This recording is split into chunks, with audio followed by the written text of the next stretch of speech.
All right, welcome everyone. We're Semblance of Sanity. I'm Caleb. I'm Jacob. And we're here for Bungou Stray Dog, Season 3, Episode 1. Fyodor Dostoevsky. Yeah, he got away from all of that madness in the movie. Yes, madness indeed.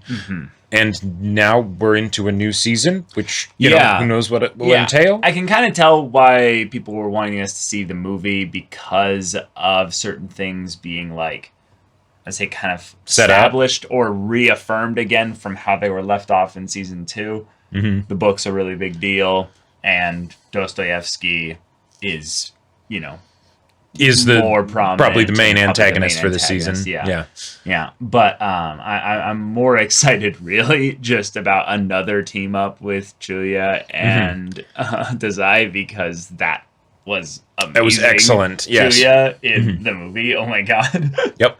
But also, since the guild is out of commission, theoretically, we could have team ups with like previous members of the guild on multiple sides. Right. In addition to, you know, potential team ups with the Port Mafia.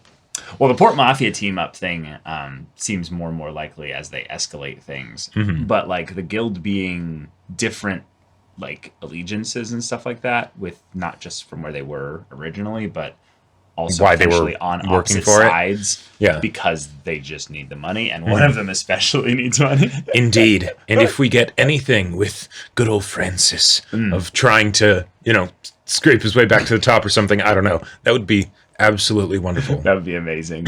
Hey, maybe he could leverage his debt finally this time. You know? Yeah. You know? Be like, well, I had all that money. Can I like, you know, just a small loan of $1 million? No, you know? So y'all, without further ado, let's get into this. All right, everyone, now be sure to go check out the reaction portion of the video in the description below, then come back here for the discussion.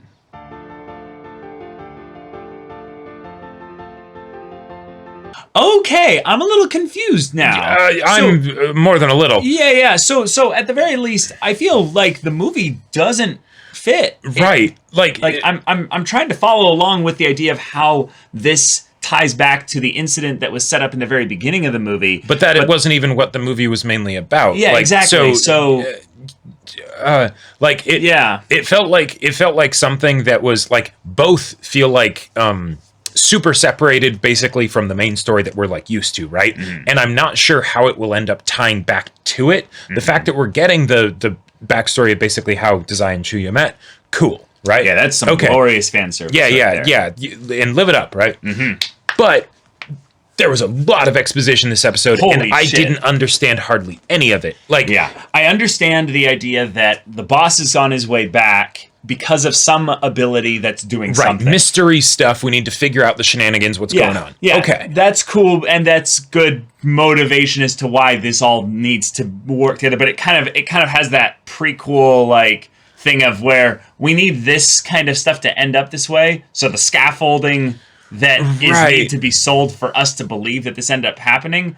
But then it feels kind of unnecessary. We can just start off, why not, with them together. But I guess it's more fun to show them like and even then it feels like it's scaffolding that connects to that beginning thing of the movie rather than to anything in the present of the show. Yeah. Which So this feels kind of clumsy. We're probably going to get a lot more concrete stuff that we can get a good footing for. Basically, we're like Chuya without his ability. We're wobbling around and we're trying to figure out what we can get our own kind of sense of gravity on this setup here. Now, granted, the two of them are together now going on their date mission. I mean, you know, that whole thing, right? They're hanging out and it's great.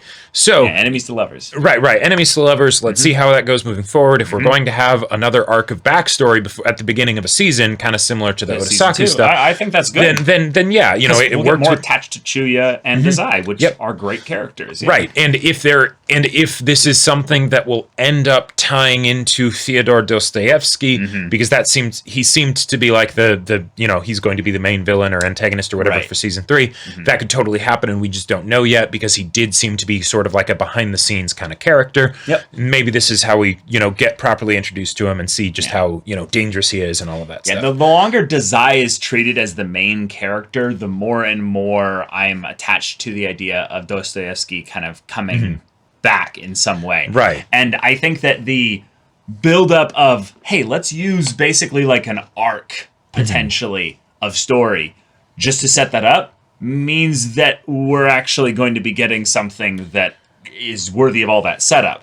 Now, in order to do that, though, I feel like that this show sometimes leans a bit too much on just kind of jumping from thing to thing with a bunch of exposition, and the exposition doesn't really follow the jumping. So one of the things I just need a little bit more.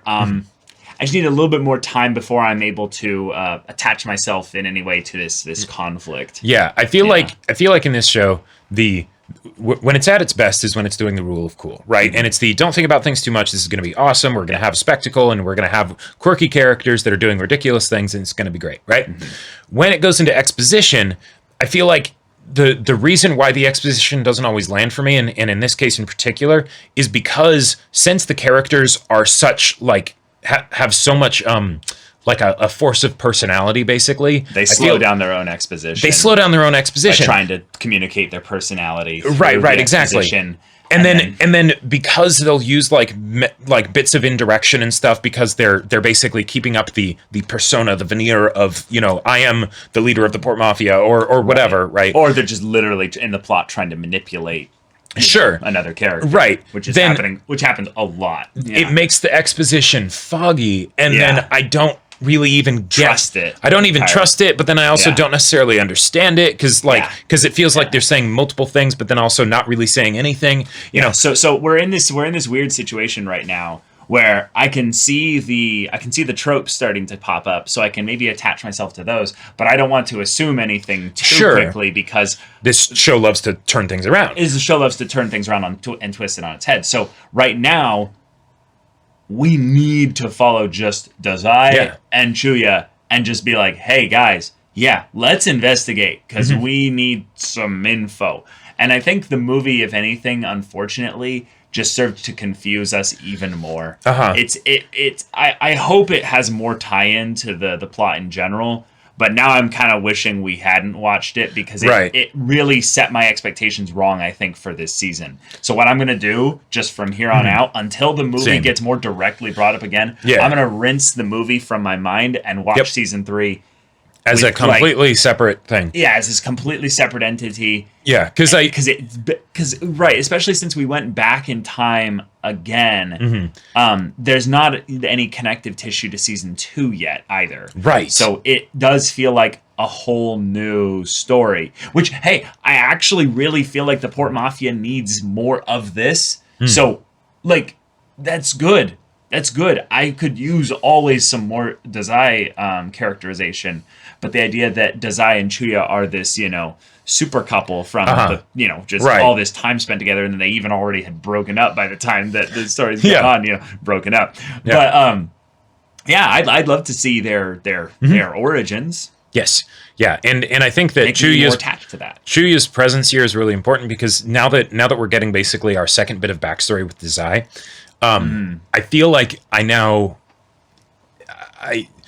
don't think Dazai actually would work as a main character on his own. Sure. Because of his personality and everything, like he's not going to be that driving force for the story, right? So he kind of needs to be forced into doing it. And the reasoning of Holmes needs a Watson. Right, Holmes needs a Watson, exactly, right?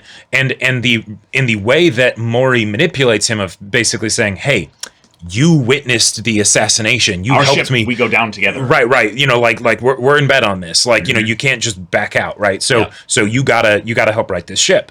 Cool, right? And then having Chuya go along with him is a way to basically make it so that it's ways to kind of, in some ways, temper Dazai's hypercompetence, so that way it's more about the journey of getting there than whether they'll get to the conclusion, whether they'll be able to figure it out. Because Dazai is super smart, he's super powerful, And if Chuya's power is really this strong this early in his whole career, the measure to which that he gets in the present makes so much sense because he's able to then go and do all this stuff with Dazai. And I'm excited to see Chuya reined in. Like, how will he have his collar scruff just yanked back? How does Dazai get him whipped? You wild tabby cat, calm down. And he's like, ah! Well, and bite your head off. One of the other things that I'm not sure if this was like intentionally like supposed to be communicated here, but that Dazai can't fight. Not right now. I don't think he can. No. Because when like Chuya put his like foot on his on him or whatever and was like keeping him pinned, he actually needed the Black Lizard leader or whatever to come in and basically like help him out. Right? Like when he got kicked, that was enough to throw him off balance and like make it so that he let go. Without any gravity. So like, is this something where like Chuya will have to like do sparring lessons with Dazai or something like that to be like, okay, your power's great and all, but you need to also be able to defend yourself. You need to also be able to defend yourself, otherwise you will be useless on your own. You wouldn't get anywhere without me. Like all that stuff. That would be fun. I'd love to see that. Also, mystery of regarding some kind of ability or a person or servant of the gods, whatever, is making the boss come back to life. Now, I'm going to just throw it out there. The boss is not coming back to life. Right. This is a misdirect and illusion. This is some kind of ability that uses some kind of thing that preys upon maybe the worst fears or the anxieties of a specific person. So I think this could be more theoretically personal than anything else. The fact that this hasn't happened again to the Port Mafia means that this person's goal is not to oust Moriogai. Although there have been multiple appearances of this guy in particular, but in other places that have no necessarily like direct negative things on the Port Mafia, other than the recent one they said where there was an explosion that killed some of the Port Mafia members. I think that if they were wanting to incite a revolution or a civil war between the Port Mafia, they could very easily do it then. Right. Yeah. It feels this in a way that gets more benefit out of it. So I think the motivation is trying to be subtly focused on by saying what it's not. Right. And that's what I think the story is kind of communicating, is that there's something out there that maybe even might have possessed the Black Lizard guy. Yeah. And that's kind of what that purple explosion was, and where his countenance changed and he kind of became the boss. Because it did look like it was him that did it, even though, that's not his ability. It was clearly, he looked like someone else. Yeah. Right. But that whole sequence was probably one of the more confusing bits from this episode for me, because it didn't get referenced again afterwards. It didn't really get referenced again, and it like hard cut, like something like I know that there's something we don't understand here. This thing ends up happening, and then we realize that it just appears out of nowhere, right? Yeah. It just happens, and it's weird, and okay. But then once it happens, we then cut to basically it being over and not seeing like any like acknowledgement from the characters of like, oh, that was really weird, until like a few minutes later when they're like, oh yeah, that was a random happenstance, and then it's like, oh, okay, now I understand it, but it's already like, the scene's already changed, Yeah, exactly. So Yeah, I feel like that part of being left in the dark is intentional, though, by the story, because in a similar way to the I won't tell you everything, Yeah, I feel like that's a secret. I feel like there's things that we could be just getting saved for us at a future point, and we're just supposed to collect all these disparate happenings and find the thread that connects them. Yeah, because as of right now, what is Moriogai's ability? Have we been told? Or, well, I think Elise is his ability, but we don't really know exactly what it is, I don't think. Okay. Like, what it does. And I'm not sure we know what Dostoevsky's is either. We know the name of it being a Crime and Punishment, but and that's one of the things I was kind of wondering, because granted, I'm going to put this out of my mind, but I was trying to figure out like, how does Dostoevsky fit into this, and maybe it's his Crime and Punishment thing is like there was a crime done that was not answered for, basically, and that's what his ability does, and that's why it takes on the guise of the person who was wronged, basically, until there is some kind of punishment for the crime. Sure. And maybe he's doing this as like a manipulating thing to be like, hey, this was a crime that happened in a big organization that maybe I want to fuck with, you know. Yeah. And then, I mean, maybe that's how he gets brought into it. But at this point, I'm kind of just like, maybe he's not going to be in this backstory. Yeah, I could also then see the potential that this could be Morioka just trying to manipulate them.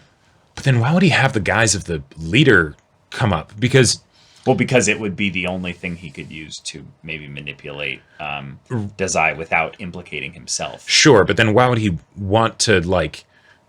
Why not try and manipulate him some other way? I like the Dostoevsky theory more. I'm just trying to see if there's anything that's on the table that we're missing here. I feel like I'm ready for the next episode. Right in the next episode, I feel like it'll start becoming a lot more clear because we'll, you know, the exposition is done, and then we'll sort of get to see more of the... necessarily. Well, okay, not necessarily, but we'll get to see more of like the action of what's happening moment by moment, and then we'll kind of figure it out.